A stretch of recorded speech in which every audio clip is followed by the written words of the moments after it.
and the range is a set, sorry, domain is a set of natural number and the range is a set of real number. So we are basically mapping the natural number into the real number. और you can say कि जब आप functions को define करते हैं तो function is a some kind of relation in which we are mapping the one set of value to the other set of value. Is it the definition of the function? Yes, ma'am. Is it the definition? Yeah. That we have the one set of domain and we have the one set of range and we are assigning every domain of a value to the other range. It depends on we are having the one-to-one and on-to function, but the basically what we are doing, we are actually assigning the some set of domain to the some set of range. So function जो होता है that is a basic transformation or you can say the basic mapping procedure for assigning the domain to a range. So in what about the numeric function? A numeric function we have the again the two class of category. One is the natural number, another is the real number. तो हम इसमें natural number की mapping करते हैं real number के साथ में. For example, we can say that. But the numeric function, if we define, numeric function is basically what when we can say that जहाँ पर हम एक डोमेन की वैल्यू को एक रेंज में जहाँ हम फिट करते हैं, वेट जो डोमेन है, डोमेन मेरा नेचुरल नंबर है और रेंज जो है वो मेरा सेट ऑफ रियल नंबर है. तो जब हम डोमेन की मैपिंग रेंज में करते हैं, wait domain is a set of natural number and range is a set of real number, then this kind of function is known as a numeric function. और numeric function को कभी भी जब आप denote करते हैं, we use the small letters with the subscription as word as R. So we can like A0, A1, A2 and A3 based on the value of R. What is the value of R? If R is 0, we will use A0. If R is 1, we will use A1. If R is 2, we will use the A2. So based on the value of R, we can assign the number of value to the this numeric function like we say A. So it is always denoted as a like AR. मतलब A आपका function का name है, R उसका subscription है, with that will define the value of the real number. कि आपकी उसकी value क्या होगी, 1 होगी, 2 होगी, 4 होगी, whatever the value of that will. और जो आपका डोमेन होगा, domain will be specified by the some kind of expression, like we can say 7 into r raised to power 3 plus 1. So we can say for the r greater than equal to 0, what can be the value of AR? So we have to define all the value of this A based on the value of R. If R is greater than equal to 0, so we can say when the R is equal to 0, what will be the value of R? AR, तो we will A0. For example, अगर हम इसको यहाँ पे इस तरह से करें, और you can calculate if the value of R is equal to 0, 1, 2, 3, 4, then what will be the value of A0, A1, A2 and A3? Can anyone explain? Tell me the value of A0, A1, A2? A0 की 1 होगी. Yes, A0 is 1 and A1 is 8 and A2 is 57. A0 will be 1. Yes, ma'am. Okay. Then A1? 8, ma'am. Ma'am, 8. A1 will be equal to 1 and A2? 57. Okay, fine. So similarly, if we have some another kind of function, we have the different kind of range. For example, if BR function is there, where BR is a numeric function. So from 0 to 11 value, for the value of R, if R is ranging from 0 to 11, less than equal to 11,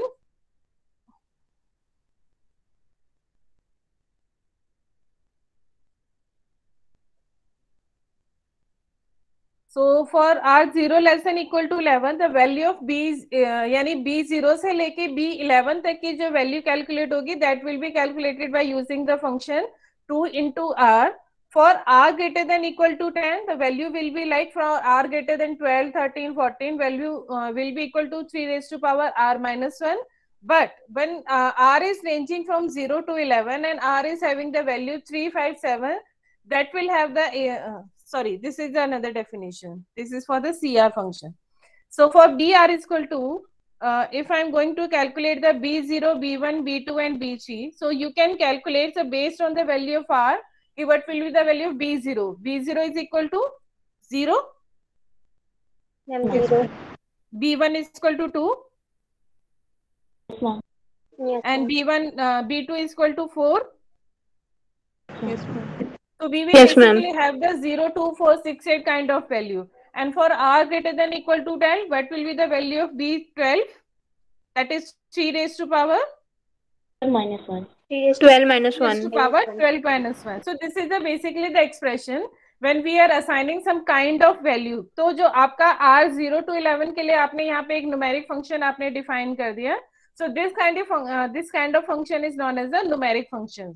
So आपका यहाँ पे इस तरह से आप किसी भी एक न्यूमेरिक फंक्शन को यहाँ पे डिफाइन कर सकते हैं. फॉर एग्जांपल आपका जो सी आर दिया है, सी आर में क्या दिया है कि आपकी आर की वैल्यू 357 के लिए -4 है और बाकी के लिए वैल्यू आपकी 0 हो. तो बट वी कैन से कि अगर आपका C0 है तो उसकी वैल्यू 0 है, C1 है उसकी वैल्यू आपकी 0 है, C2 है उसकी वैल्यू भी 0 है. लेकिन जैसे ही आपका C3 आएगा, C3 की वैल्यू क्या हो जाएगी? -4. C4 की वैल्यू आपकी 0 होगी, C5 की वैल्यू अगेन क्या होगी? -4.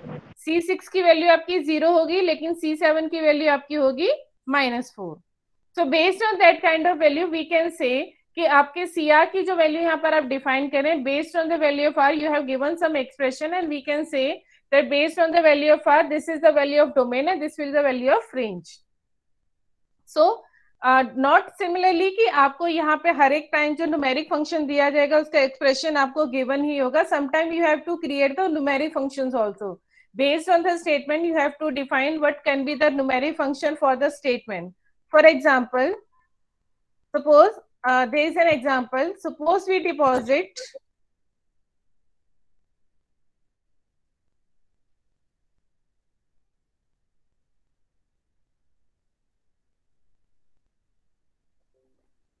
$100 in a saving account at an interest rate of 7% per year, compound annually. At the end of first year, the total amount will be 107. Obviously, all of you are familiar with this term. कि अगर 7% के rate के हिसाब से अगर आप देखते हैं तो आपको एंड ऑफ द ईयर जो है 107 मिलेगा. सेकेंड ईयर में कितना मिलेगा? सेकेंड ईयर में कितना मिलेगा? बोलो. Am I audible? Yes, ma'am. Yes, हाँ, ma'am. सेकेंड ईयर में कितना मिलेगा? फर्स्ट ईयर में 107 है, सेकेंड ईयर में कितना मिलेगा? 114. 114 और 114.49. Yes, ma'am. 114.49. Because you will use the 107 as a part of, because we are calculating the compounded annually. ठीक है? So after the end of second year, we will get the 114.49. At the end of third year, that will be 122.50. So इस तरह से अगर आप देखें कि first year आपका पहले आपका 100 था, 100 से आपका 107 हुआ, देन 114.49 हुआ. So based on that 1.07 जो आपका 7% है, 7% को आपने एक फॉर्म तरीके से जब आप लिखते हैं तो वी कैन से कि आपका अगर R की वैल्यू 0 है तो हमारी वैल्यू क्या थी? ऑब्वियस है 100 थी. लेकिन जैसे ही नेक्स्ट ईयर आता है आपकी R की वैल्यू 1 होती है तो what will be the value of R? That is 114. And how we are calculating is that is 100 multiply by 1.0 जो आपका 7% है. 7% को आपने बाइनरी डेसिमल फॉर्म में आपने कन्वर्ट कर लिया है. ठीक है? तो that will be equal to the 1.07 raised to power R. So when we are placing the value of R is equal to 0, the value will be 100. When we are placing the R is equal to 1, the value will be 107. And when we are placing the value of R is equal to 2, क्योंकि हर बार क्या होगा कि 7% next time होगा, फिर next time 7% होगा. तो एक तरह से आपका इंटरेस्ट रेट क्या है? इंटरेस्ट रेट आपका बार बार इंक्रीज हो रहा है. पहले 7 हुआ, फिर 7 से बढ़ा आपका. तो इस केस में क्या होगा कि जब आप इसके न्यूमेरिक फंक्शन आप उसको डिफाइन करेंगे, so that will be AR equal to 100 multiplied by 1.07 raised to power R.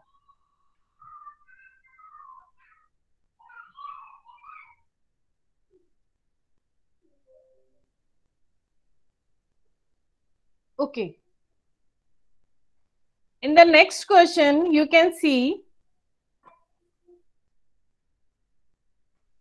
okay.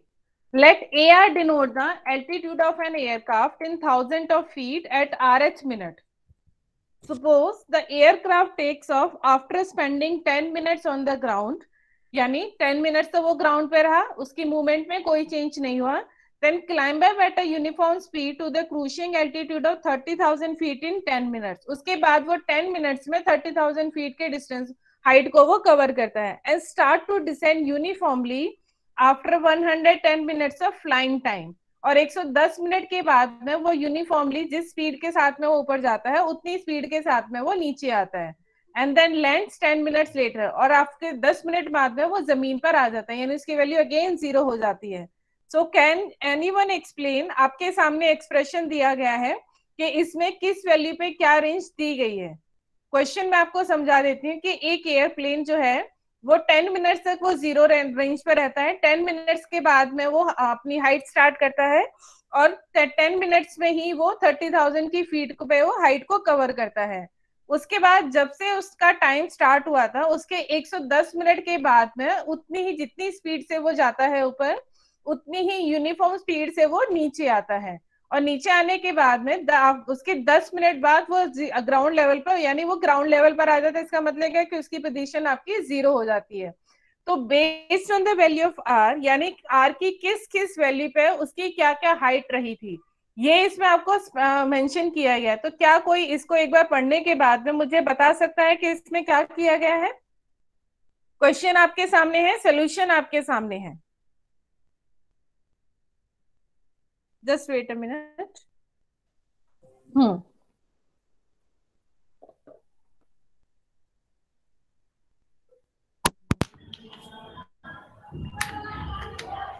एक बार क्वेश्चन को पढ़ो और आंसर को भी पढ़ो और try to understand the thing कि based on the value of R उसमें कैसे कैसे चेंजेस हुए हैं.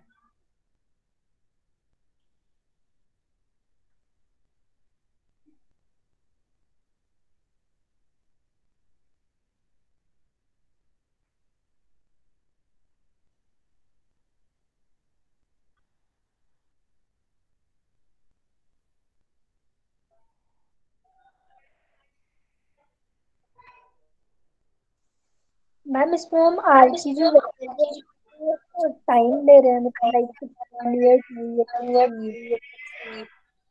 आपकी बेटा वॉइस ब्रेक हो रही है.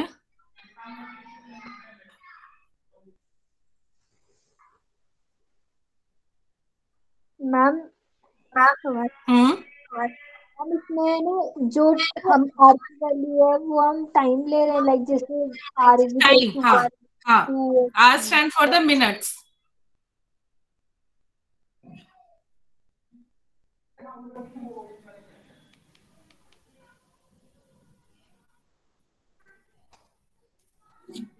Ma'am, can I try to explain? Sure, beta. Ma'am, as per the question, in the first 10 minutes, it is on the ground. It means it has 0 altitude. So for 0 to 10 minutes, we have the value of AR is 0. And after the 10 minutes, start moving upward with the uniform velocity, uniform speed, or and in 10 minutes, it attains the height of 30,000 feet. It means ma'am कि वो uniformly it means कि 1 minute में, मतलब जो उसका time Spain है starting के 10 जहाँ से उसने स्टार्ट करा है, तो उसने 1 मिनट में 3 फीट उसने कवर करा है. तो 11 to 20 मिनट्स, यानी कि जो वो 10 मिनट्स जो यूनिफॉर्म स्पीड से वो अटेन कर रहा है, तो उसका हमने लिया 3 into R-10. एंड देन फिर वो बोल रहे कि उसने 110, यानी कि स्टार्टिंग में जब हमने 0 मिनट से स्टार्ट करा, फिर वो 110 मिनट्स तक वो मतलब पहले तो 10 मिनट तक उसने स्पीड अटेन करी, फिर उसके बाद वो 110 मिनट के बाद उसने यूनिफॉर्म में डिक्रीज करा, यानी कि उसके बीच में जो उसकी स्पीड थी वो यूनिफॉर्म रही है, वो चेंज नहीं हुई है, जो कि 30,000 फीट उसकी हाइट चेंज नहीं हुई है. तो फिर 21 आवर, यानी कि 21 आवर से 120 मिनट तक उसकी स्पीड, उसकी हाइट 30,000 फीट रही है, जहाँ जो इसने 1000 को 30 फीट दिखाया. एंड देन मैम उसकी स्पीड जो कि डिक्रीज हो रही है, जो कि 10 मिनट बाद वो लैंड हो गया है. तो मैम 121 आवर से 130 तक उसकी स्पीड कम हो रही है, तो 3 into 130 minus R. And ma'am after 131 minute, यानी कि 130 मिनट के बाद वो 10 मिनट बाद जो लैंड हो गया था, तो 131 मिनट के बाद से वो 0 ऑल्टीट्यूड पर है. Good. Some other student wants to try?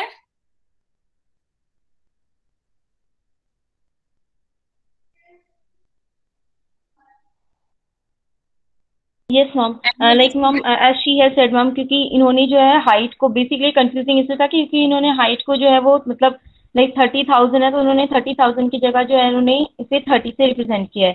तो ma'am the thing is that कि आर जो है वो हमारा जस्ट लाइक फॉर एग्जांपल के लिए जब ऐसे as per the mention in the question कि 0 से 10 मिनट्स तक जो हमारी फ्लाइट है उसमें मतलब कोई भी मतलब टेक ऑफ किया ही नहीं है, तो उसकी हाइट जो एल्टीट्यूड है वो ऑब्वियसली 0 होगी। और उन्होंने कहा है कि yes ma'am, can I see the question? Yes ma'am, हाँ, उन्होंने कहा है कि after spending 10 minutes on the ground, ठीक है, तो वो 10 मिनट्स को स्पेंड करने के बाद दैट इज मतलब कि जब हमारा 11 मिनट्स स्टार्ट होता है तो हम तब से लेकर के 20 मिनट्स तक जो है उसकी जो हाइट थी वो 30,000 फीट थी इन 10 मिनट्स में। तो 1 मिनट में जो हमारा होगा वो होगा 3 फीट, मतलब सॉरी मैम लाइक 3,000 फीट। तो मैम उसके बाद उन्होंने यस मैम उन्होंने फिर उसके बाद बोला है कि उस टाइम के बाद ये जो है कि फिर वो जो है मतलब जो उसकी हाइट है वो 21 से लेके 120 तक वो 30,000 फीट की फीट रही, क्योंकि मतलब वो कांस्टेंट वेलोसिटी से मतलब मैम मूव कर रहा था। एंड आफ्टर दैट उसके 110 मिनट्स के बाद एग्जैक्टली जो है उसकी फ्लाइट की जो मतलब वो हाइट है वो डिसेंड होने लगती है। तो that's why we have use it. And उसके बाद मैम उन्होंने बोला है कि वो 10 मिनट्स तक वो लैंड करते रही लेटर, और तो इस वजह से मैम जो है वो 0 की जब वो लैंड कर गई तो एल्टीट्यूड 0 है। तो that's why we have represented कि 131 पे जो है उसकी एल्टीट्यूड वो 0 है। Okay, so what have been given, they are saying कि for r is equal to 0 to 10 minutes, यानी इनिशियल 10 मिनट्स की जो उसकी आपके एयरक्राफ्ट की जो पोजीशन है वो क्या है, 0 है, क्योंकि 10 मिनट्स तक उसमें कोई भी चेंज नहीं हुआ है। लेकिन when the 11th minutes come, क्योंकि उन्होंने कहा कि आपका 30,000 की उन्होंने हाइट को कवर किया, यानी उसका एल्टीट्यूड जो उसका वो चेंज हुआ वो आपका यानी 1 मिनट में कितना चेंज होता है, that is 3,000। So we are not taking the value in the 1000, we are simply saying the 30 and 3। So इसका मतलब क्या है कि इनिशियल की 10 मिनट्स वो आपके 0 पोजीशन पर है, नो चेंज। लेकिन जैसे ही वो 11th पोजीशन यानी जैसे 10 मिनट्स में वो 30,000 पे गया है, तो इसका मतलब क्या है, 1 मिनट पे कितना गया है, 1 सेकेंड होल्ड करना। Hello,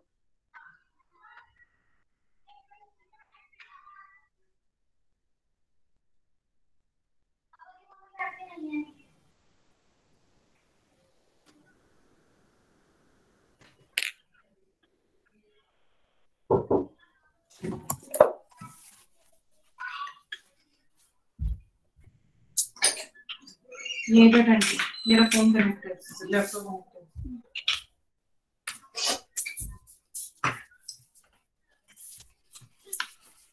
okay, sorry to disturb you बेटा। सो इनिशियल 10 मिनट्स उसकी पोजीशन जो है वो 0 है, और जैसे इसने कहा कि 10 मिनट्स में वो 30 का डिस्टेंस कवर हाइट कवर करता है।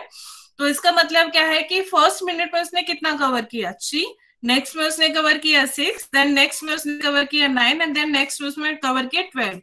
तो यानी जो आपका 11th मिनट है, 11th मिनट में उसने डिस्टेंस हाइट को कवर किया 3,000, 12th मिनट में उसने कवर को किया 6,000। तो इस जो इसमें यहाँ पे एक्सप्रेशन लिखा गया है 3 into r minus 10, it means कि जब आपकी r की वैल्यू 11 है, r की वैल्यू 11 है और वी आर डूइंग 11 minus 10, जैसे यानी 11th मिनट आती है तो उस 11th मिनट में वो कितना कवर करता है, 3। सिमिलरली जब 12th मिनट आएगी तो उसमें वो कितना कवर करेगा, 6। सो इसलिए यहाँ पर आपका मेंशन किया है 3r minus 10 यानी 11 minus 10। सो आप जैसे 11 यानी फर्स्ट जब आपकी 11th मिनट आएगी तो वो 3 जाएगा, नेक्स्ट जब 12th आएगी तो वो 6 जाएगा, नेक्स्ट जब आपकी 13 आएगी तो वो 9th पोजीशन पर जाएगा। उसके बाद में ये कितनी बार में, ये कितने मिनट के लिए हुआ, ये हुआ 10 मिनट के लिए, यानी 0 से 10 मिनट वो चेंज ग्राउंड पोजीशन पर रहा। नेक्स्ट 10 मिनट्स में वो अपना 30,000 की हाइट को उसने उस पर मेंटेन रहा। अब उसके बाद में now they are saying start to descend uniformly after the 110 minutes, after the 110 minutes of flying time, यानी जब उसने स्टार्ट किया था जिस टाइम से, उसके बाद में 110 मिनट के बाद में उसने उतरना शुरू किया, लेकिन 110 मिनट तक वो कहाँ पे रहा, 30,000 की हाइट पे, ठीक है। तो इसीलिए यहाँ पे 11 to 20 जो रेंज दिया गया है ये आपका है 3R-10। तो आगे 21 से लेके 120 तक आप काउंट कर सकते हैं। This value is what? This value is what? 100 100 21 to 120 110, yes ma'am, 100 होगा। And what they are saying कि 10 मिनट्स ऑफ फ्लाइंग टाइम, यानी उसने कब स्टार्ट किया फ्लाइंग करना? 11th मिनट से, क्योंकि 0 से 10 पोजीशन तक वो 0 से 10 तक वो 0 पोजीशन पर, उसने फ्लाइंग करना कब स्टार्ट किया? 11th मिनट पे। तो इसका मतलब क्या है? हम वो 11 से 120 तक फ्लाई कर रहे हैं, दैट्स वो मतलब 110 मिनट्स के बाद इन्होंने बोला है कि डिसेंड हो रही है, तो मतलब 11 से लेकर 120 तक उसकी जो वेलोसिटी है वो यूनिफॉर्म है। हाँ, इसका मतलब है कि जब उसने 10 मिनट्स में उसने हाइट को कवर कर लिया, 30,000 की हाइट पे वो चला गया, उसके बाद यानी 10 मिनट्स तो उसने उस हाइट को कवर करने के लिए, और बाकी के 100 मिनट्स वो उसमें हाइट पे वो मेंटेन रहा। उसके बाद में 120 मिनट तक वो आपके 30,000 की हाइट पर रहा। उसके बाद में जब आपका 121 मिनट आता है, तो जब वो 30,000 पर है, अब वो कितने पर हो जाएगा? 27,000 पे। यानी जब आपका 121 मिनट जब आपका आएगा, क्योंकि 120 मिनट तक तो वो 30,000 की हाइट पर है, उसमें अभी कोई नीचे आने की वो प्रोबेबिलिटी नहीं है। लेकिन जैसे ही उसके 110 मिनट कंप्लीट हो जाते हैं, फिर वो नीचे आना शुरू हो जाता है। और 110 कहाँ पे कंप्लीट हो रहे हैं इसके? 120 मिनट्स पे। यानी जब आपकी आर की वैल्यू 120 है, वहां पर उसने 30,000 की हाइट को कवर किया और 30,000 की हाइट पे वो मेंटेन रहा। उसके बाद में जब 121 मिनट आएगा, तो अब 121 मिनट से लेके आगे के जितने 10 मिनट्स है उसमें वो क्या कर रहा है? अपना नीचे आ रहा है, वो अब डाउनवर्ड डायरेक्शन में आ रहा है, अगेन यूनिफॉर्म स्पीड में आ रहा है। तो इसका मतलब क्या है कि जो प्लेन आपका 120 मिनट पे 30,000 की हाइट पर है, 120 मिनट पे 121 मिनट पे वो कितने पर आ जाएगा? 27 पर। उसके बाद जब नेक्स्ट आपकी 122 आएगी, तो उस पर कितना आ जाएगा? 24। ठीक है। तो सिमिलरली यहाँ पर जो लिखा है 130 माइनस आर, तो 130 माइनस आर का मतलब है कि आपकी आर की वैल्यू 121 है, तो आपका जो वैल्यू होगा ये 27 को शो करेगा। और इस तरह से वो जब आपके नेक्स्ट 10 मिनट्स आते हैं, यानी आर ग्रेटर देन 131 जब आ जाता है, तो उस केस में आपका जो एक प्लेन है वो आपका 0 ग्राउंड लेवल पर आ जाता है। तो 121 से लेके 130 तक की हाइट पर वो अपना यूनिफॉर्मली, जैसे वो R-10 से बढ़ना शुरू हुआ था, उसी तरीके से उतनी स्पीड के साथ में वो आना शुरू होगा।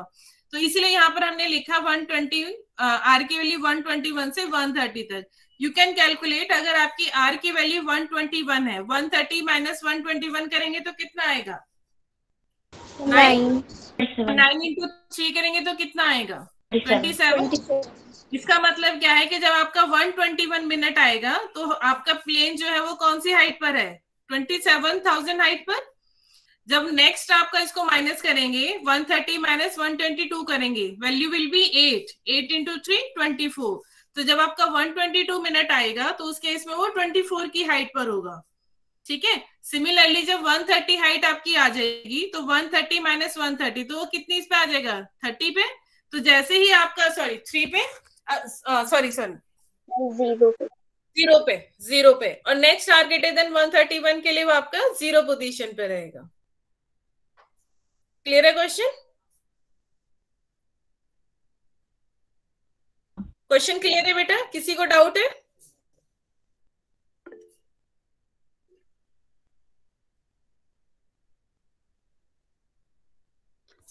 आई am asking about that doubt.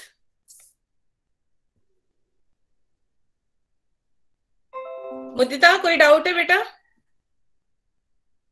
No ma'am. किसी और स्टूडेंट को डाउट है? ओके फाइन, नहीं है तो So now come to the next point, that is the manipulation of the numeric function. Manipulation of the numeric functions means what are the operation which can be done on the numeric function. So first operation is the addition. So we can add two numeric functions. So two numeric functions means one function in the form of AR, another function in the form of BR, and we can add the AR plus BR and we can get the result CR. So we basically add the based on the value of R, A0 to B0, A1 to B1, A2 to B2, and A3 to B3. So based on this value, we will get the value of C0, C1, C2, and C3. So you can do, like you have been given the one function that is AR. For R 0 to 2 is value is 0 and R greater than equal to 3 value is 2 raised to power minus R plus 5. And BR is equal to 3 minus 2 raised to power for 0 to 1 and for R greater than equal to 2 values R plus 2. So can you find the value of CR? Let's do it this function.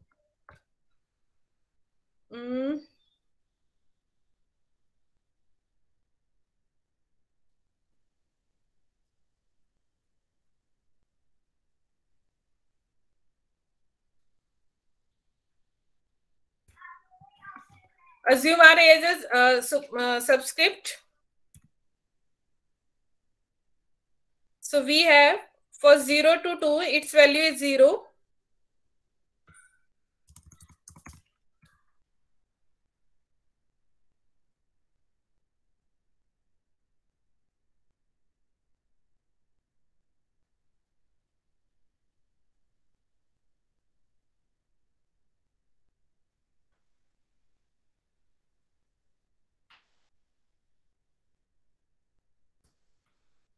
And we have the value 2 raised to power minus R.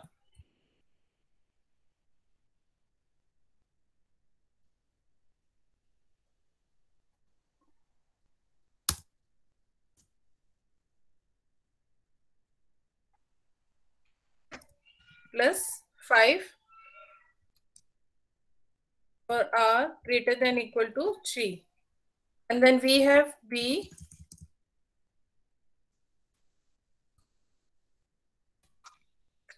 3 minus 2 raised to power R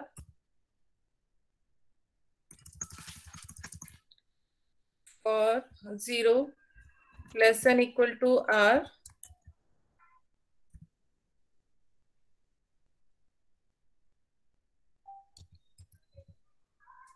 and we have R plus 2 for R greater than equal to 2. So now we have to calculate the CR.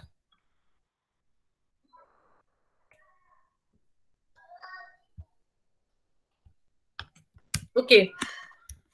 For the value of CR, अगर मेरी CR की value यानी 0 है, I'm assuming the value of R is equal to 0. तो what will be the value of CR? यानी AR, A0 and B0 को हम add करेंगे तो हमारी वैल्यू क्या आएगी? क्योंकि A0 की वैल्यू 0 है तो ऑब्वियसली मेरा रिजल्ट क्या आएगा? 3 minus 2 raised to power R. Hello, Yes, ma'am. तो आपकी C0 के लिए वैल्यू क्या आएगी? 3 minus 2 raised to power R.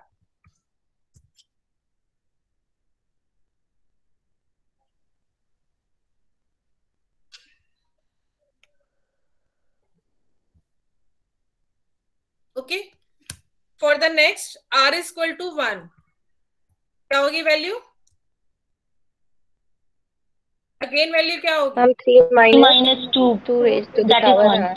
Same, 3 minus 2 raised to power R. R.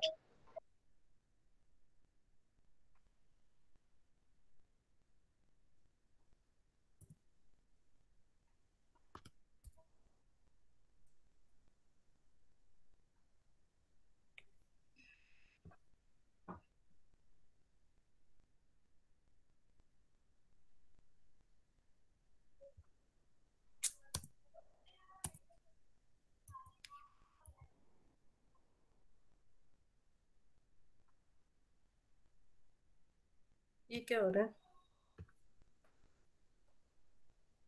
Okay fine, आप लोग इसको उसी फॉर्म में अज्यूम कर लीजिए. So when r is equal to 2 is there, r is equal to 2 जब आपका होगा तो आप यहाँ पे देखो कि आपकी ये वैल्यू तो है 0 है, ठीक है, और r greater than equal to 2 के लिए इसकी वैल्यू आपकी r plus 2 है. यानी मेरी इसके लिए वैल्यू आपकी 0 है, एक ar की वैल्यू जो मेरी वैल्यू है वो 0 है, और आपकी इसकी वैल्यू के लिए कितनी है 2 है.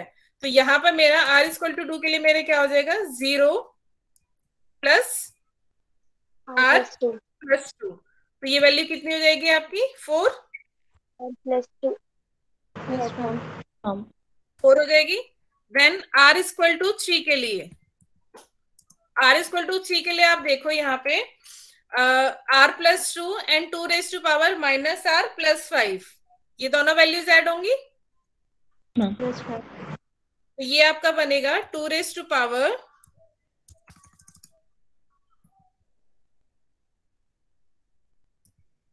Minus r plus 5 plus r plus 2.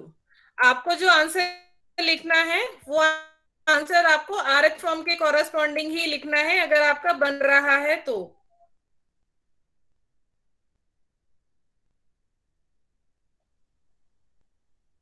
तो ये वैल्यू आपकी क्या बन जाएगी 2 raise to power plus r plus 7. और उसके बाद आपको मालूम है कि आपकी वैल्यू क्या होगी, चेंज तो नहीं होगी क्योंकि दोनों की ग्रेटर देन इक्वल टू 3 के लिए वैल्यू क्या है यही चलेगी. आर के AR के केस में भी यही चलेगी और B के केस में भी यही चलेगी. तो इसका मतलब क्या कि CR भी आपका क्या होगा, सिर्फ R की वैल्यू चेंज होती रहेगी लेकिन फॉर्मूला तो यही रहेगा. ठीक है. हाँ, तो अब जब आप C की वैल्यू को यहाँ पे डिफाइन करेंगे तो आपका CR यहाँ पे क्या बनता है, CR आपका बनता है 3 minus 2 raise to power R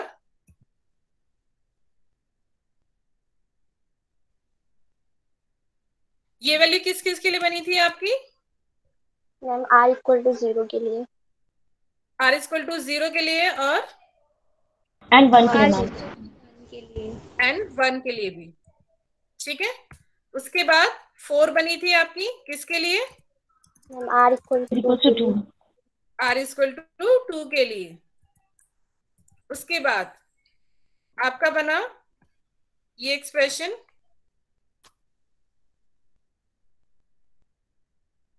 और ये एक्सप्रेशन किसका है आपका r greater than equal to 3. ठीक है. तो ये आपको